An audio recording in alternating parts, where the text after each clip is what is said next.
Saya dulu pernah tanyakan, kenapa pasti masih ada sedekah? Kan sudah ada zakat. Atau kenapa pasti kita berzakat kalau sudah ada sedekah? Ternyata ulama kita itu cukup memberikan jawaban sederhana. Dia mengatakan, kalau kamu mengetahui hartamu bertambah atau tidak, kuncinya itu zakat. Kalau sedekah nggak bisa. Sebenarnya kalau kita orang bayar zakat itu, yang berterima kasih itu adalah yang memberi zakat,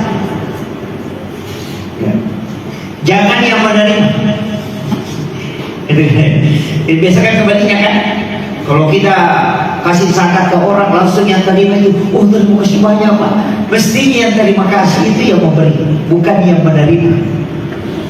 Yang memberi itu berterima kasih, yang menerima itu mendoakan. Kenapa mesti berterima kasih yang memberi itu? Karena orang miskin kalau dia tidak terima zakat, dia tidak berdosa. Tapi kalau kita tidak keluarkan zakat, orang miskin tidak terima, kita berdosa.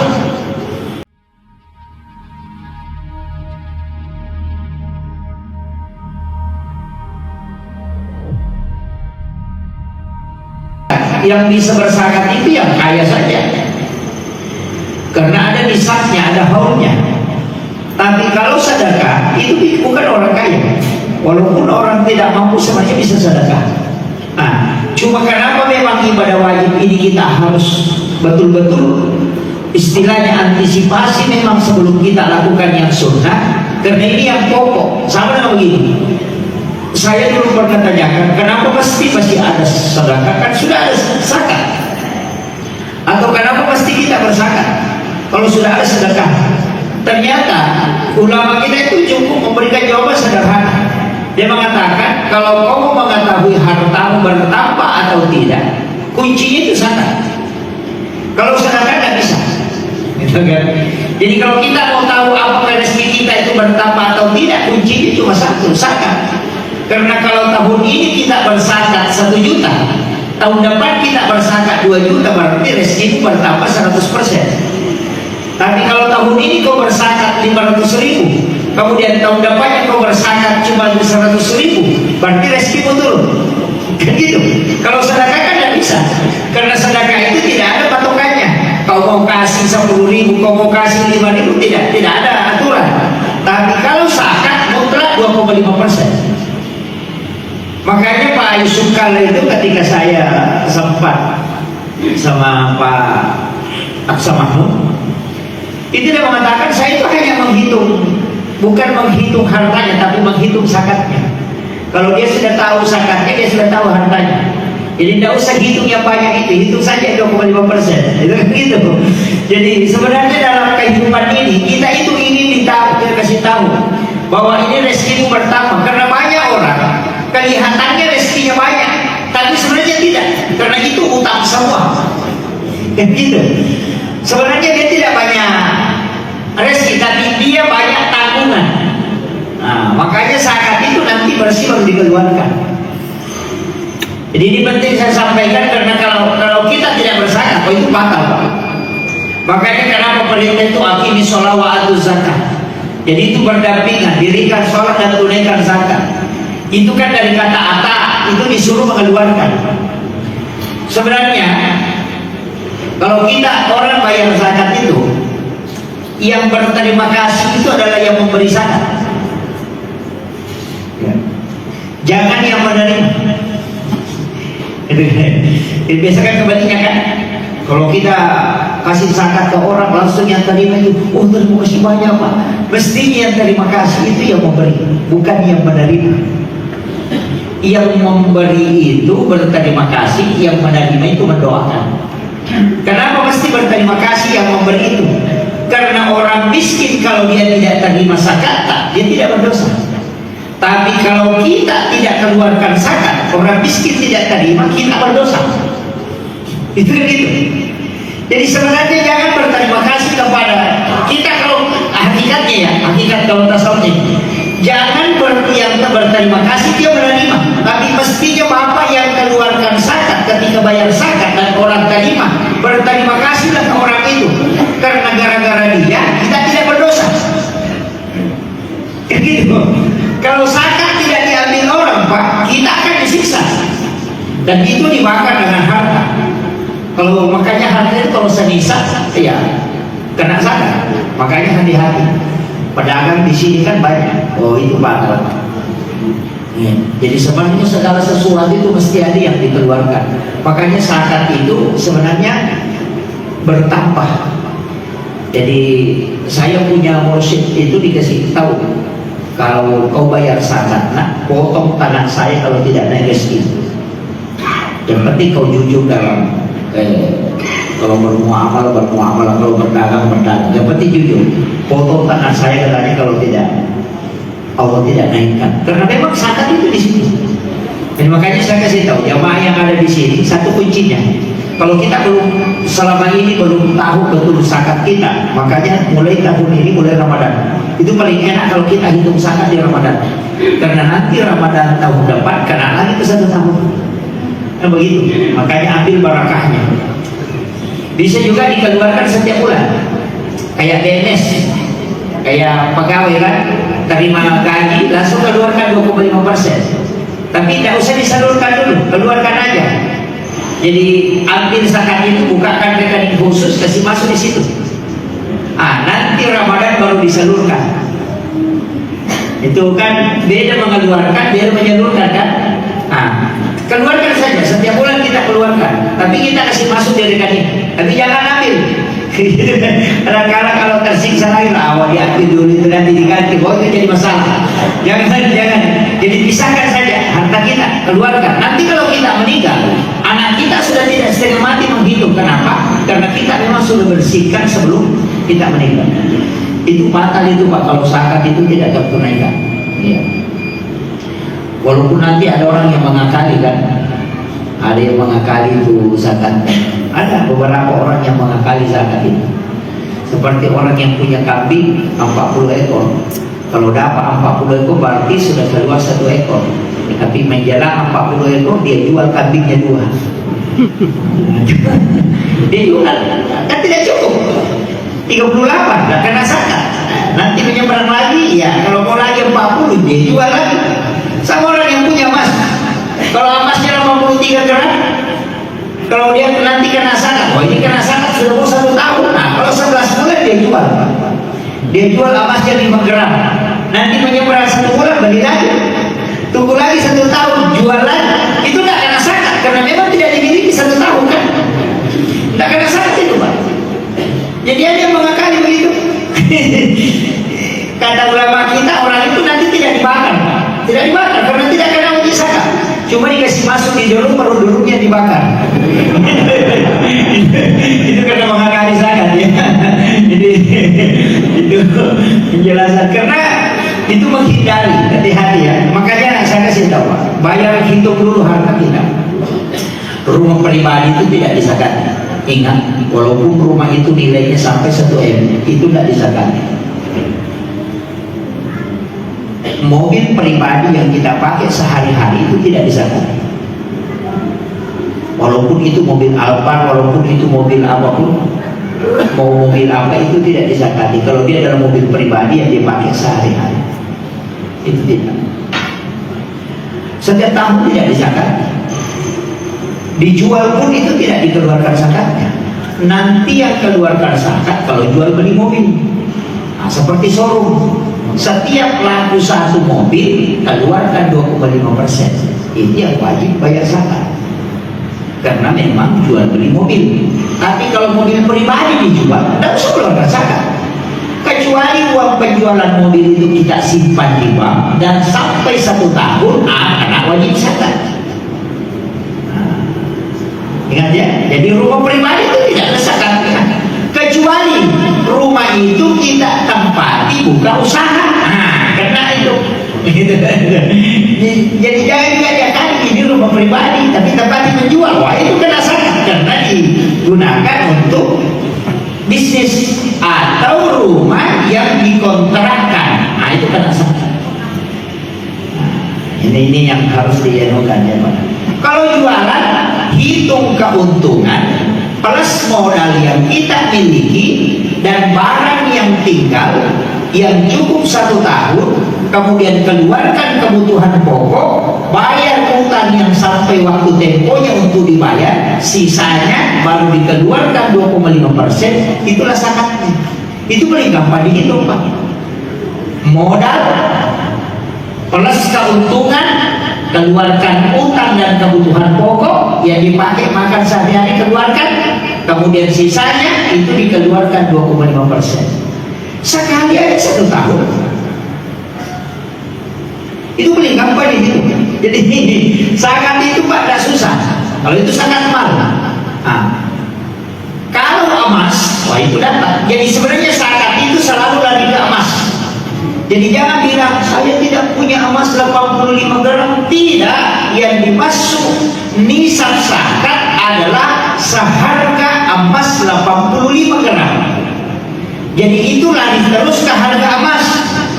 Jadi berapa harga emas sekarang? Misalnya 1 juta, berarti 85 juta uang yang kau miliki, maka sudah wajib zakat 2,5%. Jadi itu selalu hitung ke emas. Makanya boleh jadi ada orang tahun ini bayar zakat, hartanya tetap sama, tahun depan tidak bayar zakat. Kalau misalnya harga emas turun, jadi kan gitu. Siapa tahu misalnya harga emas turun menjadi 500.000, dia tidak wajib zakat karena tidak sampai harga senisab. Gitu. Jadi makanya hitung-hitungan itu Pak penting. Makanya saya wasiatkan hitung zakat baik-baik. Kalau tidak dihitung, dan itu kan semua sebenarnya ada zakatnya Pak. Semua ada zakatnya. Ikan itu zakatnya apa? Ya tulangnya. Jadi kalau ada orang makan hartanya itu dan dia tidak zakat, sama kalau dia makan ikan, makan tulangnya semua itu. Bisa ada zakatnya. Apanya? Di kulitnya. Coba. Jadi nanti dilepas sebagian harta itu baru sempurna. Makanya disebutkan keluarkan zakatnya agar hartamu itu sempurna. Nah bilang tidak sempurna itu kalau dikeluarkan justru kurang. Begini maksudnya Pak. Kita bisa sambil analogi. Pergi beli kain 4 meter, kain 4 meter, bawa ke tukang jahit, kasih tahu bikinkan saya baju, tapi jangan kau gunting ini kain.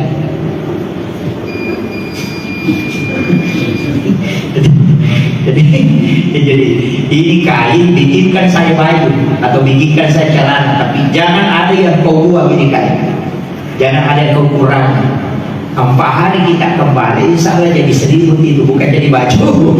Karena mesti dibuat sebagian baru bisa jadi baju. Begitu juga sebenarnya harta nanti sempurna ketika dia keluarkan.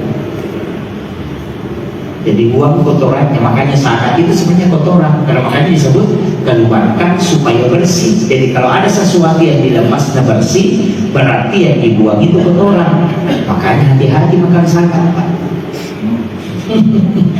Itu makan kotoran itu. Ada kan orang tidak berhak terima zakat, baru terima zakat. Oh itu makan kotoran itu. jangan sembarang ya, jangan. Apalagi kalau ustaz, ada ustaz yang terima zakat Pak. Itu saya tidak anukan. Saya bilang kalau untuk pencerahan ustaz itu bukan zakat dan juga bukan sedekah, tapi apa? Itu hadiah. Jadi kalau untuk ustaz itu hadiah. Jangan bilang kasih sedekah. Oh itu. Jadi kasih hadiah. Makanya kalau zakat itu hati-hati, jangan coba-coba. Kalau ini masalah semua. Nah zakat itu kan begitu tadi saya bilang, semua itu bersihkan. Semua benda itu kan kalau dibersihkan mesti ada yang dilepas. Orang juga kan begitu Pak. Orang disunat itu kan juga sebenarnya dikeluarkan zakat itu. Itu kuncinya. Tapi ada juga bilang orang, itu juga ada kan ikan dimakan itu tidak dibuka tulangnya. Itu ikan dure dimakan semua itu. Ulama kita bilang kalau harta seperti dure makan saya semua, tidak usah mengeluarkan karena memang tidak banyak kan. Jadi yang wajib zakat itu memang yang cukup untuk senisab. Ya itu tadi 85 gram emas. Ini penting untuk saya sampaikan. Dan di sini kalau kita banyak, berarti kalau 1 juta emas berarti 85 juta.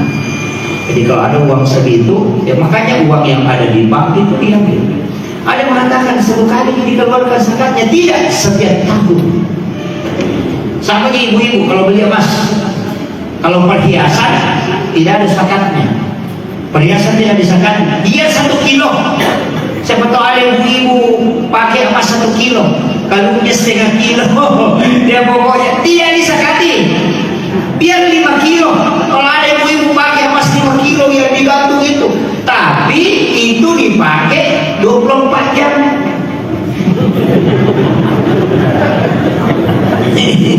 Itu dipakai terus. Makanya disebut perhiasan. Sebenarnya perhiasan wanita itu tidak ada yang nampak, semua sembunyi. Anting itu sembunyi, kalung itu sembunyi, gelang itu sembunyi. Yang kelihatan itu cuma cincin. Semua sembunyi itu, Pak. Cuma sekarang perempuan emasnya di luar. Jadi itu yang perhiasan normal. Tapi kalau kita beli emas dengan niat mengatakan bahwa nanti kalau harga emas melonjak saya akan jual, berarti itu bukan perhiasan, tapi itu aset namanya. Nah, aset itu harus disakati, dan itu disakati setiap tahun.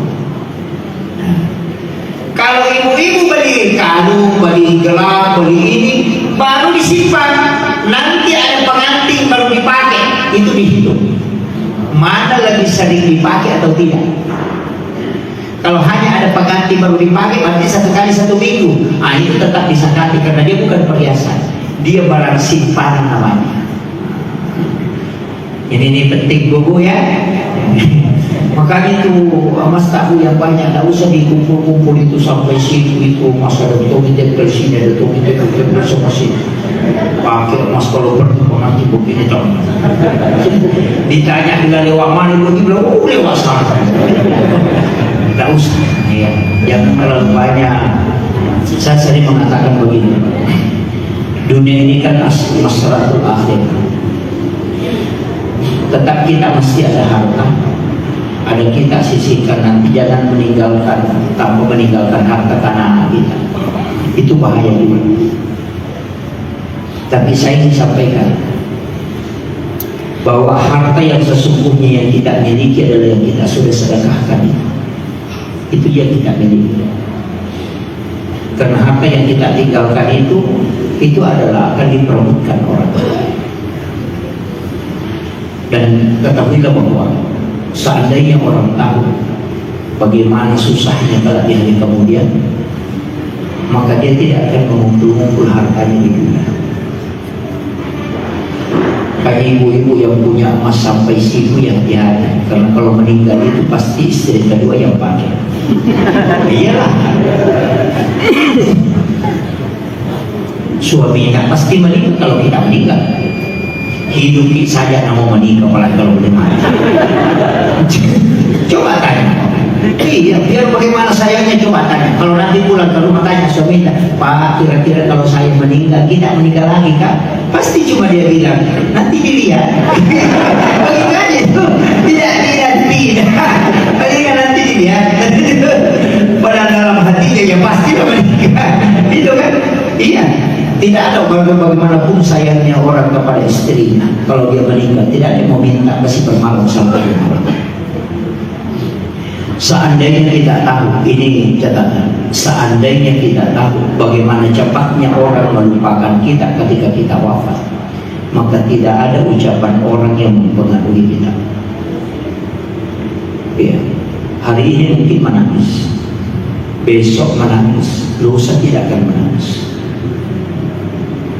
Sungguh bersyukur kita ketika di hari kematian masih ada orang yang menangis. Tapi sampai kapan orang menangisi kita? Palingan 1 hari, 2 hari ya kan. Pejabat yang punya jabatan itu sebelum dimakamkan sudah ada yang menggantikan. Makanya jangan bangga dengan itu. Kita di alam kubur akan ditanya oleh malaikat, keluarga ini tidak akan pernah datang. Saya ingin tanya anak-anak kita, kalau kita harapkan orang Bugis itu punya falsafah begini, wija-wijamu murad doang aku terciwali, taulianmu murad doang aku tarata. Artinya ketika anakmu yang kau harapkan itu masih belum sempurna, apalagi orang lain. Kau beri bola antara nono begini. Ia tidak bicara karena cinta. Iya. Ini di saat kita hidup. Ketika kita meninggal itu tidak ada. Anak kita jangan mengatakan bahwa dia mendoakan. Bersyukur kita ketika dia masih bisa mendoakan. Hidup saja dia lupakan kita. Kita kirim ke Makassar kuliah. Kapan dia menelpon? Nanti habis uangnya. Iya. Ketika kita kirim uang cuma SMS itu sudah sampai di kiriman. Tidak pernah bertanya siap-siap mungkin tidak lupa bagaimana sudah mengirimkan atau apa, tidak pernah. Jelas ini kita masih hidup, apalagi kalau sudah meninggal. Tidak usah anak kita terlalu jauh. Kalau anak kita yang kita hadir di sini saja saya mau tanya berapa kali kita menziarahi makam orang tua kita yang sudah meninggal dalam 1 tahun? Palingan 21 kali. Kita saja yang paham agama yang masih sholat itu hanya sekali 2 kali datang ziarah, apalagi anak-anak kita yang belum paham.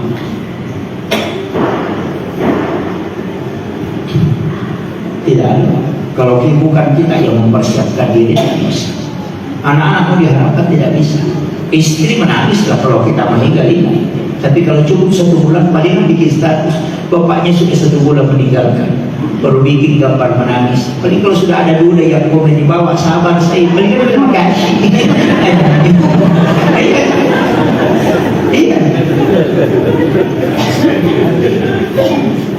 Ini saya wasiatkan. Jangan sampai kehidupan dunia ini melalaikan kita dan tidak ada bekal yang kita bawa. Harta sebanyak apapun kalau kita jalan tidak mungkin kita bawa. Maka nanti betul-betul dimiliki itu ketika kita wakafkan, ketika kita sedekahkan. Di bulan Ramadan ini kesempatan, karena di sini dilipat gandakan betul. Dan kita tidak tahu apakah kita mendapati Ramadan tahun depan, itu mustahil. Kita tidak tahu. Maka kasih ketika Allah berikan kesempatan, itu pasti digunakan. Banyak kan orang begitu mengumpulkan harta. Coba sering saya dengar, kadang-kadang orang itu kan berpikir menjual sampai tengah malam, menjual tidak, pokoknya tidak ada waktu istirahatnya. Cari apa tidak ada waktu istirahatnya. Itu sampai tua mencari uang, mengumpulkan uang. Itu kemungkinan bisa berkumpul paling banyak 1 miliar dan dia bisa dikumpulkan. Tapi ketika tua kemudian dia sakit-sakitan, dia pakai bolak-balik ke dokter untuk berobat. Uang itu bisa habis. Di mana kenikmatan sesungguhnya kita dapat? Sudah setengah hidup kita bekerja setiap hari, tidur sampai dibatasi, makan kadang tidak senang dengan tidak tenang dengan keluarga. Kemudian kita lebih mencari nafkah. Setelah nafkah itu dikumpul, kemudian di hari itu justru dipakai harus berobat karena sudah sakit-sakitan. Kapan kita menikmati hidup? Tidak ada kan? Anak-anak kita tidak ada kesempatan bersamanya. Saya itu jarang sekali di rumah. Hampir dipastikan setiap bulan itu paling maksimal saya 3 hari di rumah dalam 1 bulan. Kadang-kadang cuma 1 hari. Bahkan pernah 2 bulan itu saya cuma 1 hari di rumah. Itu karena keliling dari kampung ke kampung untuk berdakwah. Tapi saya memang bikin perjanjian dengan istri, kau yang didik anak-anak kita, nanti saya berdakwah untuk umat. Ada waktunya saya tidak keluar. Ketika saya di rumah, itu saya tidak makan kalau anak-anak tidak kumpul. Saya punya 2 anak, nanti kalau mau makan saya panggil, nak sini dulu, kita makan sama-sama. Saya sering tahu, bersyukur nak kita masih bisa duduk begini makan sama-sama. Kalau nanti engkau ingin makan bersama saya begini, tapi saya sudah meninggal, maka jadikan ini sebagai momen yang baik untuk kita makan sama-sama dan berdoa. Dan itu akan diingat anak kita selamanya. Dan sekarang kan itu hilang, Pak. Anak kita makan di depan televisi, bapaknya makan di kursi, istrinya makan di dapur. Apalagi yang penjual, maka sambil makan itu di meja itu, tunggu pembeli itu. Ya kan itu. Sebenarnya apa yang kita cari? Kalau kebahagiaan dunia itu kan sudah hilang di situ. Iya, mestinya ada jeda istirahatkan tubuh kita, berikan haknya. Kemudian mestinya ada waktu untuk keluarga. Rasulullah itu mengatakan orang yang makan berjamaah itu bersama itu akan diberikan barakah oleh Allah dan penyakit akan diangkat. Nah sekarang di rumah, Pak, jangan sekali orang makan berjamaah dengan keluarganya. Dasar orang tua kita dulu, kalau makan itu udah bagi semua anaknya, bagi cucunya, berkumpul di situ makan sama-sama. Kan begitu. Sekarang kan tidak. Satu makan di depan TV, satu makan di kursi, kan gitu. Yang paling gara-gara HP, Pak. Tidak pernah orang baku ngomong dengan anaknya. Hanya sibuk main HP, istri main Facebook, suaminya main TikTok, anaknya main game. Tidak pernah baku ngomong. Makanya ketika anak dinasehati itu tidak mau mendengar, karena tidak ada ikatan batin orang tua dengan anak, karena tidak ada lagi komunikasi. Itu yang terjadi sekarang. Saya sering katakan, kalau di rumah itu mestinya matikan HP itu jam 8 malam sampai jam 9 lah. Nanti 1 jam itu ada waktu untuk duduk-duduk bersama keluarga, bersama anak-anak. Itu penting, supaya ada ikatan emosional. Sekarang kan tidak ada. Si masih sibuk, ada yang lagi marah, Pak. Tidak pernah aku ngomong 1 malam, gara-gara HP. Iya. Sudah di tempat tidur, istrinya menghadap ke timur main HP, suaminya menghadap ke barat main Facebook. Tidak ada, semua urusannya orang ditahu. Si anu sakit baru di Jakarta, si anu sakit giginya di Kalimantan, padahal suaminya mencret dia tidak tahu. Iya.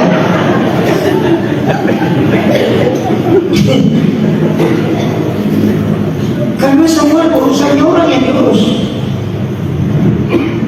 Sekarang kan begitu. Jadi bukan urusan kita diurus, keluarga itu hilang arah.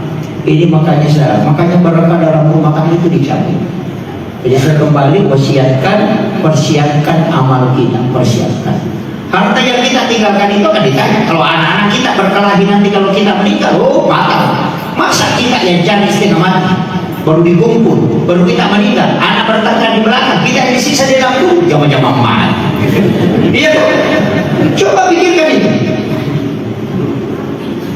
Nah kita tidak hidup selamanya. Seandainya kita tahu patokan umur kita, saya masih hidup 80 tahun, ya oke lah, bisa kita kumpul nikmatin.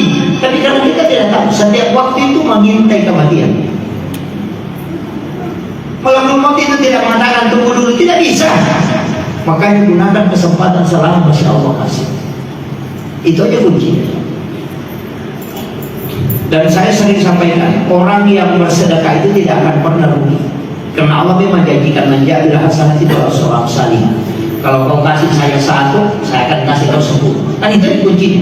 Bahkan kalau infak itu masalul ladzina yunfikuna amwalahum fi sabilillah kamathali habatin ambatat sab'a sanabila fi kulli sunbulatin mi'atu habah. Itu seperti orang menanam padi. Itu Al-Quran itu mengambil perumpamaan tanaman. Makanya saya sering kasih tahu petani itu, jangan kau coba, jangan lalu menderek-derek kau pak galuh. Iya, jangan selalu mengeluh. Karena kenapa? Sebenarnya Allah sudah lipat gandakan itu yang kau lakukan. Dia sudah bilang, tidak banyak rezeki tabung ini. Berapa memang kau kasih turun? Nabi bilang 1 ember, berapa kali kau dapat? Nabi bilang 5 kali, banyak ini. 1 ember ini kau kasih turun dan 5 kali kau dapat. Seandainya 5 kali kau kasih turun baru 1 ember kau dapat, baru bisa kau mengeluh. Ini kasih pantai di nampur, mau galungnya nampak 5 kali untuk 5 dari. Kau dia sungguh. Kan begitu Pak? Karena kalau kita kali ini tidak bersyukur. Dan saya kasih tahu, kenapa padi itu disebut tanaman yang barakah? Karena dia tidak akan habis. Dia tidak akan habis. Coba, jarang orang menghitung itu. Kenapa? Padi ini kan 6 bulan sekali. 6 bulan sekali kan? Padahal kita kan makan setiap hari. Coba pikir, 6 bulan sekali tapi kita makan setiap hari. Tapi kenapa tidak habis-habis? Coba. Seandainya semua tanah itu pertanian cocok lah, tapi bagaimana banyaknya orang di sini di Mamuju, berapa di luas lahan pertanian? Bilang ada beras masuk itu tidak seberapa yang masuk. Nah setiap hari orang makan, dan 3 kali lagi 1 hari. Lain lagi yang dijadikan, yang lain-lain yang dijadikan tepung, tapi kenapa tidak habis-habis ini? Padahal cuma sekali panen dalam 1 bulan. Seandainya bila setiap bulan panen cocok, 6 bulan baru panen sekali. Nah berapa jinanya? Nah berapa nama kamu setiap hari? Tapi kenapa tidak habis? Itu karena Allah masih menjaga keberkahan. Iya. Dan itu nanti ada kaitannya dengan zakat fitrah. Kenapa kita disuruh berzakat dengan makanan pokok, bukan dengan uang? Saya walaupun membolehkan, tapi saya wanti-wanti pesankan memang jangan berzakat fitrah dengan uang. Kalau saya, walaupun dibolehkan dalam fikih Ahmad bin Abu Hanifah itu membolehkan. Tapi kalau Syafi'i mutlak tidak boleh berzakat dengan dinilai dengan uang, harus dengan makanan pokok. Karena makanan apa? Zakat fitrah ini Pak, kalau tidak diterima, ini perangkonya puasa dengan sholat tarawih. Kalau tidak diterima di zakat fitrah, puasa dan sholat tarawih tidak ada gunanya. Gitu. Karena itu kan yang penentunya. Kalau kau tidak mengeluarkan zakat fitrah, maka puasa dan qiyamul Ramadan tidak ada gunanya. Itu tidak sampai. Makanya zakat fitrah ini perangko. Kan itu pernah mengirim surat kan? Itu pakai perangko. Itu perangkonya. Kalau dia tidak ada, tidak resmi, tidak bisa lolos. Makanya kita puasa 30 hari, tarawih sampai 20 rakaat. Buya datang ke masjid gara-gara zakat fitrah tidak diterima, hancurkan. Itu fatalnya itu Pak. Makanya hati-hati dengan zakat fitrah. Saya itu tidak pernah dengar Imam Syafi'i itu tidak sama sekali membolehkan bawa zakat fitrah dengan uang. Karena sahabat pernah bawa uang itu di masa Nabi, pernah sudah bawa nilai. Tapi Nabi mengatakan tidak ada makanan di rumah. Nabi mengatakan ada Rasul. Nabi mengatakan pulang ambil ini. Nabi tidak mengatakan tidak diterima, cuma mengatakan pulang ambil. Makanya ini penting sekali Pak. Karena zakat fitrah itu tujuannya supaya semua orang di kampung itu makan pada hari Lebaran. Itu kuncinya. Nah banyak kan orang sekarang gitu Pak, tidak ngambil simpelnya. Ada juga imam pintar, dia beli beras di Basko. Itu kalau dia simpan di depannya itu bila dorong ada tarik lagi, sudah datang lagi, dorong lagi, tarik lagi. Dan gini juga imamnya tidak beres. Itu kan jadi masalah. Tapi tidak ada jadi pemungut dong.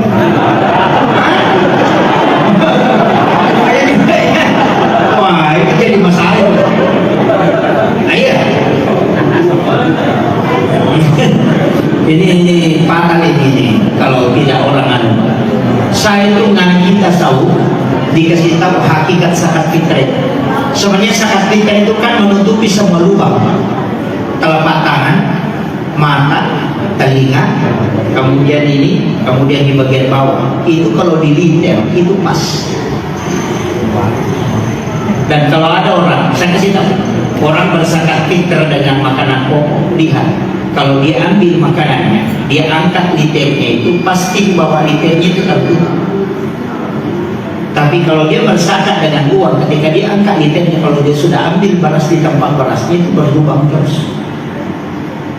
Makanya orang yang berzakat dalam tasawuf, orang yang berzakat fitrah dengan makanan pokok itu tidak akan cepat habis makanannya. Dia kalau dia beli beras bisa sampai 1 bulan itu sudah habis. Tapi kalau dia berzakat fitrah dengan uang, dia cukup setengah bulan itu akan habis. Itu hakikatnya. Makanya ulama tasawuf mengatakan zakat fitrah dengan makanan pokok itu menutupi kekurangan disebut barakah. Jadi ketika litermu kau angkat, Allah akan tambahkan barakah dari bawah sehingga tertutup tempat pengambilannya. Itu hakikatnya kenapa zakat fitrah itu disebut menutupi lubang. Tapi kalau mau zakat fitrah dengan uang silahkan, ada ulama yang membolehkan, silahkan. Tapi kalau dia tidak diterima, mohon puasa dengan tarawih tidak ada gunanya. Itu aja. Jadi saya kan nggak sederhananya kan kalau ada membolehkan. Itu kalau Syafi'i itu mutlak tidak boleh. Nanti kan ada sok itu kita akan bahas itu nanti. Soknya Imam Syafi'i dengan soknya Imam Abu Hanifah itu beda. Makanya kalau orang bayar uang mestinya itu pakai 5 liter. Bukan 2,5 kg, mestinya 5 liter. Karena sahnya Abu Hanifah dan sahnya Imam Syafi'i itu tidak sama.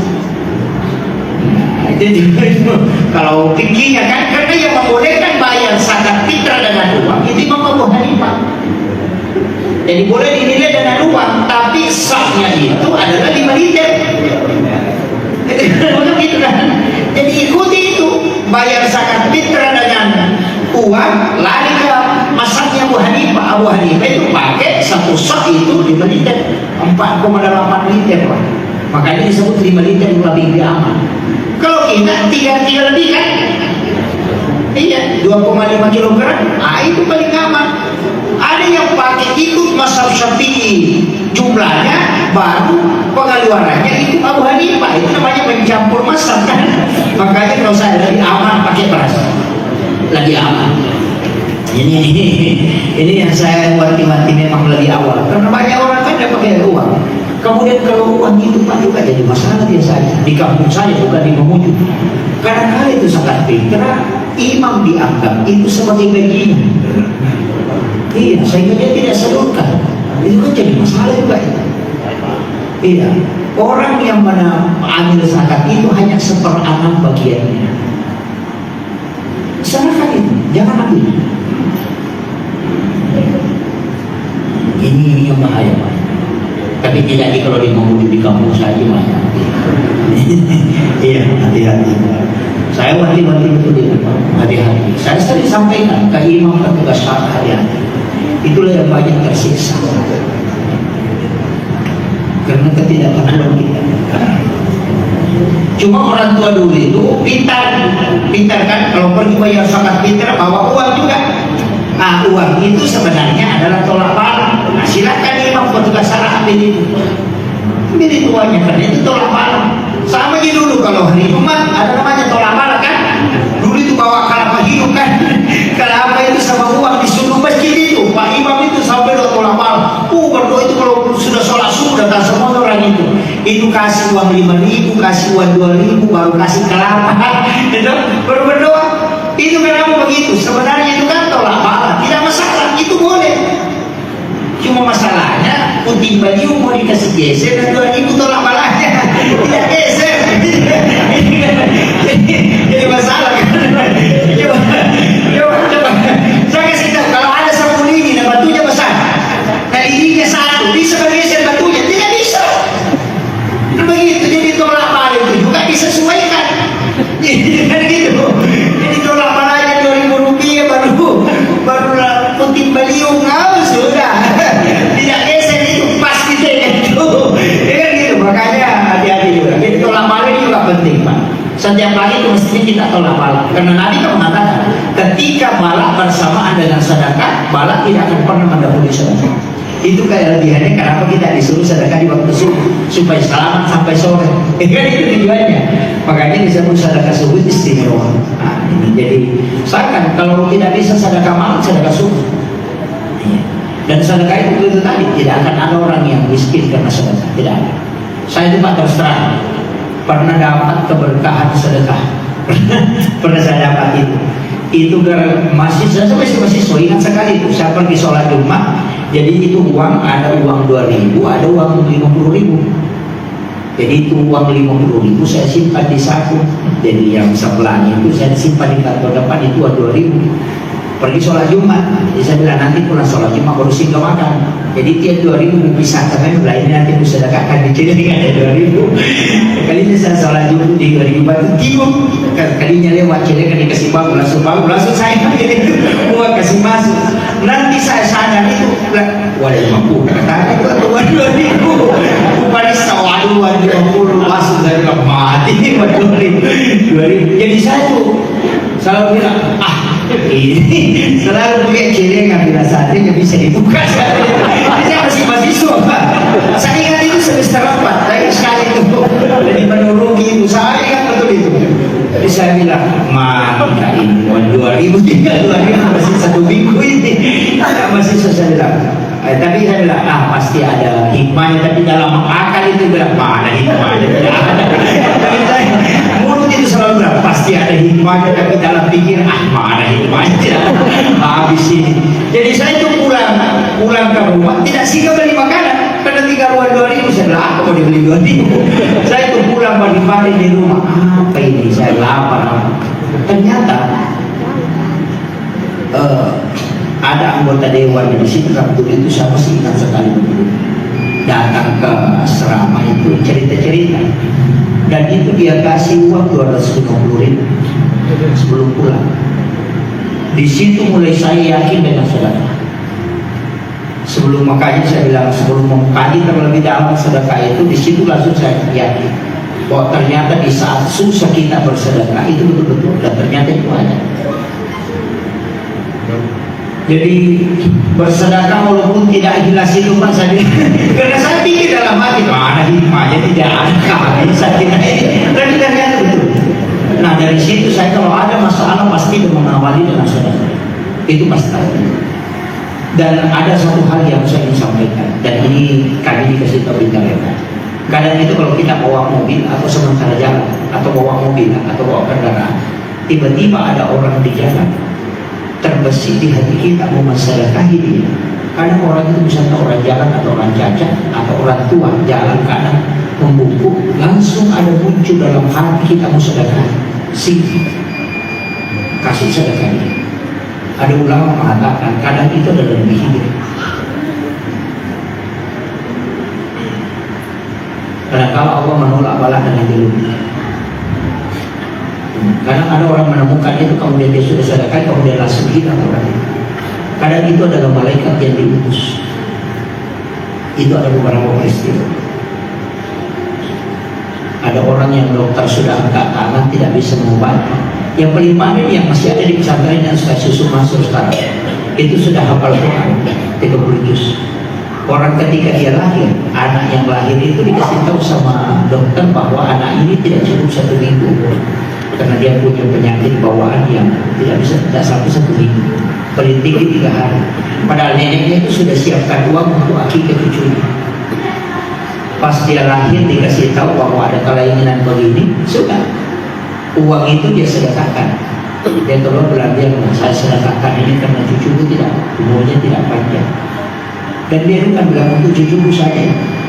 Apa yang terjadi? Pak itu yang di rekaman di dokter itu petugas melihat ada orang tua yang datang dan dia katakan orang tuanya datang membawa dong itu kemudian dia kasih minum susu itu bayi itu di tengah malam hampir jam 2 malam gitu. Makanya petugas itu dia mana ibunya dia bilang kalau mau kasih ASI ke anaknya jangan berangkat malam-malam, kita kan dia khawatirkan kalau tengah malam begitu tidak aman. Ibunya bilang saya tidak pernah buang bayi di sini saja sampai, dia bilang tidak, tadi malam kan datang, dia bilang tidak, setelahnya dicek di CCTV tidak ada, tapi dokternya lihat, petugasnya lihat, dan apa yang terjadi? Pak anak itu masih hidup sampai ini, dan penyakitnya itu bilang, cuma neneknya bilang itu berkas sedekah yang saya lakukan. Jadi sebenarnya kenapa Nabi mengatakan dawu mardaku bisa sedekah obati penyakitmu dengan sedekah itu benar. Tapi memang harus disesuaikan penyakit. Kalau penyakit kanker baru sedekahnya 5.000 tidak sampai. Ini kan jadi masalah karena kalau kita juga tidak bisa maka belilah penyakit itu dengan sedekah. Kan begitu. Itu ini penting saya wasiatkan. Ini sudah masuk waktu. Ya, ada yang bertanya ya, silakan. Awal dari sini dulu.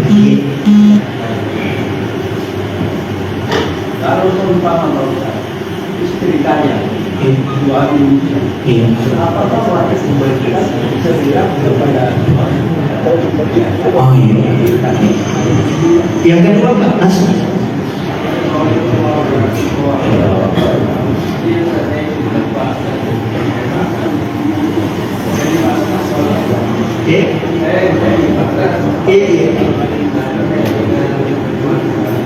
Oh iya.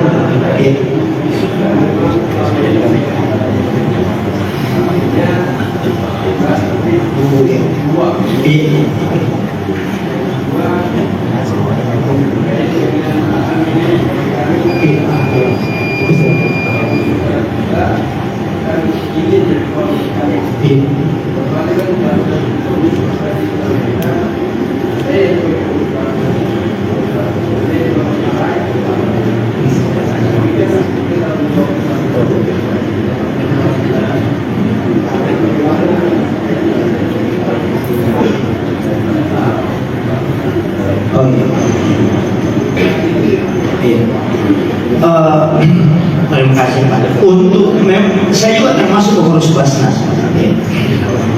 Begini, di aturan pemerintah kan ada fikih yang dipakai pemerintah itu dengan fikih komparasi namanya, menggabungkan. Tapi dalam fikih mutlak yang pikul Islam itu susah karena dia tidak disesuaikan. Basnas ini saya pembentukan dari itu hasil fatwa karena penggabungan kan, dia gabungkan mazhab Syafi'i dengan mazhab Abu Hanifah dalam zakat fitrah. Mestinya kan dia ambil tunggal, mestinya. Jadi makanya saya bilang tadi dibolehkan, tapi kalau mau aman jangan. Itu. Jadi kalau di basnas itu penggabungan, dia boleh pakai uang dengan mengikuti jumlah sahnya Imam Syafi'i. Padahal Imam Syafi'i tidak membolehkan zakat fitrah dengan uang, harus dengan makanan pokok. Yang membolehkan itu Abu Hanifah, membolehkan untuk zakat fitrah dengan uang. Tapi sahnya Abu Hanifah itu lebih besar dibanding jumlahnya dibanding sahnya Imam Syafi'i. Sah itu sebenarnya kan kayak liter. Jadi ketika sahnya Abu Hanifah itu 4,8 liter, itu sahnya. Jadi kalau kita mau ikuti pendapatnya Abu Hanifah, mestinya kalau bayar zakat fitrah ikuti jumlah sahnya Abu Hanifah, karena dia yang membolehkan pakai uang. Jangan ikuti Imam Syafi'i. Nah, itu yang sebenarnya saya katakan penggabungan. Jadi dia pakai sahnya Imam Syafi'i, tapi pakai pembolehannya mengganti dengan uang pakai Abu Hanifah. Jadi basnas itu menggabungkan, tapi itu kan hasil komparasi hukum. Iya. Jadi kalau makanya saya bilang kalau kita mau pakai fikih mutlak, pakai beras. Nah, kemudian sebenarnya begini, zakat mal dengan zakat fitrah itu beda. Zakat mal itu diperuntukkan dalam tahunan, sedangkan zakat fitrah itu adalah supaya semua orang makan di kampung itu pada hari Lebaran. Karena kapan dia tidak ada satu orang tidak makan, maka satu kampung berdosa di situ. Makanya tujuannya zakat fitrah itu adalah supaya semua orang makan di hari Lebaran. Jadi bukan memang untuk disalurkan tahunan. Jadi itu hajat dan koren kalau zakat fitrah. Makanya banyak basnas itu tidak mengelola zakat fitrah, tapi tetap menerima. Jadi di kampung-kampung imam menerima, dia bolehkan. Yang penting ada laporan masuk, selesai kita laporkan, kan begitu. Dan termasuk saya yang melakukan seperti itu, Pak. Jadi tapi itu memang berat, karena juga memang harus dikontrol kalau saya. Karena banyak imam petugas SARA itu terima sampai 10 karung tapi tidak disalurkan. Jadi basnas harus juga turun tangan karena kewajibannya. Itu jadi masalah juga. Makanya ini memang harus disadarkan. Paling tidak kalau saya basnas juga itu, Pak, ini kita kan saat itu kali ini mudah-mudahan bisa di Mamuju ini basnas bikin kalender zakat, mestinya jangan bikin kalender artis. Iya, mestinya itu kalender zakat. Jadi di gambarnya itu bukan gambar orang, tapi itu nisab zakat. Jadi orang beli kalender sekaligus sudah ada dakwanya bahwa kalau zakat emas sekian, begini cara mengeluarkan. Itu kalau Malaysia begitu, Pak. Kemudian mestinya kita keluarkan kalender Islam. Kalender Islam itu bukan berarti tahun Hijriah kalau saya. Itu kalender Islam bisa ditandai warna hijau itu tempat puasa Senin Kamisnya. Jadi semua tempat puasa sunnah itu dikasih warna supaya orang bisa melihat kalender, oh kita puasa besok. Itu sebenarnya. Sekarang kan kalender tidak masuk masjid kalender BNI, BRI. Mestinya kita orang Islam ini membuat kalender yang bisa dijadikan sebagai dakwah. Iya, jangan sampai gambar artis semua ya sih masuk. Kayak basnas kan bisa berdakwah dengan kalender. Jadi ketika dia nukan, ya di situ ada misalnya zakat emas sekian, nisabnya sekian itu. Jadi orang tidak buat kalendernya karena dipakai selamanya. Nah itu penting sebenarnya. Jadi sebagai dakwah. Karena banyak kan orang tidak bisa hitung itu. Belum bagaimana caranya dikeluarkan zakat. Tetapi kalau ada di situ, oh ternyata begini caranya. Saya lihat kan banyak istilahnya itu, dan memang Pak itu tantangan kita di basnas. Terus terang paling berat itu yang zakat fitrah dikelola, karena mau diambil petugas SARA mana-mana dan bilang ini di pekerjaan kita tidak diambil, jadi masalah juga. Kan begitu. Makanya saya mewasiatkan. Saya tadi mengatakan kalau mau aman, tapi kalau ikuti sampai begini, Pak. Nikah siri kan tidak diakui negara. Kan nikah siri tidak diakui negara kan? Tapi nikah siri diakui agama. Kan begitu. Jadi pernikahannya bisa sah, tapi tidak dikasih buku nikah. Kan begitu. Kecuali ada tanda tangan istri kan baru bisa. Oh itu, nah siapa juga istri yang mau tanda tangan. Jadi makanya ada aturan itu di negara yang kemudian tidak bisa betul-betul diterapkan dalam fikih. karena dia kompilasi istilahnya, kompilasi. Sama nih kalau kita mau anukan itu sedekah, bagaimana hukumnya sedekah yang pemain judi, orang korupsi kalau sedekah atau uang sabu-sabu, apa boleh diterima? Kalau Syafi'i Maliki Hanafi Ahmad bin Hanbal tidak boleh. Kalau ada panitia sudah tahu pekerjaannya yang haram, kemudian dia terima sedekahnya, itu panitianya dipepek kepalanya nanti dia tahu. 4 kali lagi dipepek kepalanya. Kenapa? Sepakat menerima yang haram. Yang kedua tidak menolak keharaman. Yang ketiga mengotori tempat suci. Yang keempat tidak pernah ibadahnya orang gara-gara dia. Makanya panitia masjid yang menerima sumbangan dari orang yang tidak beres itu tunggu-tunggu 4 kali dipepek kepalanya. Iya. Saya tanggung jawab. Itu kalau pikir pemasak. Tapi coba kita buka kompilasi hukum fikih terakhir di Yusuf Kardawi. Justru sebaliknya. Kalau ada orang pemain judi sedekah, terima sedekahnya. Kalau kau tidak terima, kau berdosa. Coba. Ada kalau kau terima, kau berdosa. Dihukum nanti dari kemudian. Ini Yusuf Kardawi sebaliknya. Kalau orang pemain judi, pokoknya orang korupsi, ambil uangnya. Kalau dia sedekah. Pemain judi, ambil uangnya. Karena kalau kau tidak ambil dan nampaknya main judi, kamu banyak dosa. Dan begitu. Coba kalau kau tidak ambil uangnya, nampaknya main judi, nampaknya beli minuman, nampaknya main perempuan, lebih banyak dosanya. Siapa yang menyebabkan dia berdosa? Kamu, karena kau tidak terima uangnya. Coba kau ambil, kan tidak nampaknya main judi. Jadi ambil, tapi jangan dicampur dengan uang halal. Bagaimana caranya bikinkan kotak baru ditulis sumbangan apa botol? Kira-kira begitu. Iya. Tapi kapan di mana dipakai? Jangan dikasih masuk ke masjid. Ketika bangun WC pakai di situ, bangun menara pakai di situ, bangun pagar pakai di situ. Jangan masukkan ke dalam masjid. Kalau bangun septic tank, di situ pakai. Dari kotor ke tempat kotor, itu dia namanya. Jadi itu namanya suka kali. Tapi kalau mau apa pakai Imam Jazuli. Saya lihat di masjid ini pakai Jazuli ya. Itu bikin kotak amal besar di luar, simpan aja di sini. Nanti orang masukkan ke sini. Jadi panitia tinggal ambil setiap bulan ambil, pakai membangun di mana saja. Nanti kalau ditanya sembelih dari mana ke situ, saya tidak tahu, cuma ambil celengan. Selesai. Itu panitia paling aman itu. Itu kan fikih begitu. Jadi fikih nanti kalau kita bahas itu banyak sekali.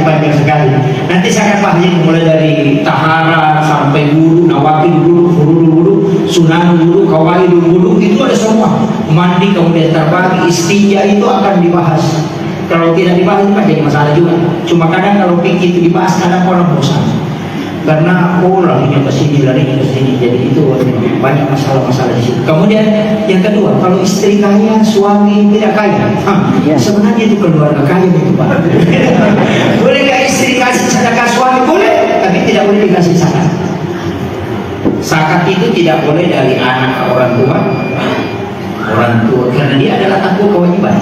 Suami ke istri atau istri ke suami, jangan bilang suami itu tidak kaya, saya yang kaya, nanti saya kasih. Nah itu orang paling betul itu. Ya itu tidak boleh itu kalau zakat, tapi kalau sedekah boleh. Iya, jadi istri itu boleh memberikan sedekah kepada suami. Sebenarnya begini, kalau dalam fikih bukan disebut sedekah sebenarnya. Itu hak suami itu mendapatkan. Sebenarnya memang jadi masalah itu dalam fikih itu. Kalau fikih keluarga memang ada beberapa yang harus kita buka sebenarnya Pak. Termasuk wanita yang bekerja. Wanita yang bekerja. Apakah ketika wanita itu bersuami, hartanya itu dalam milik suaminya? Kan itu yang diinginkan. Dan kalau dia bekerja misalnya seorang PNS, bagaimana dengan statusnya dia? Ketika dia tidak diizinkan oleh suaminya, harus berarti jadi PNS. Kalau dia diizinkan, bagaimana dengan penghasilannya? Itu kan ada diaturnya di dalam agama. Kan banyak sekarang wanita karir kan. Jadi memang dalam agama itu dirinci. Sebenarnya bukan sedekah ini. Iya, memang pemberian sama-sama keluarga. Iya. Tapi memang ada juga memang termasuk suami. Kalau suami itu ya memang kalau kasih uang ke istri kan 2 istilah itu.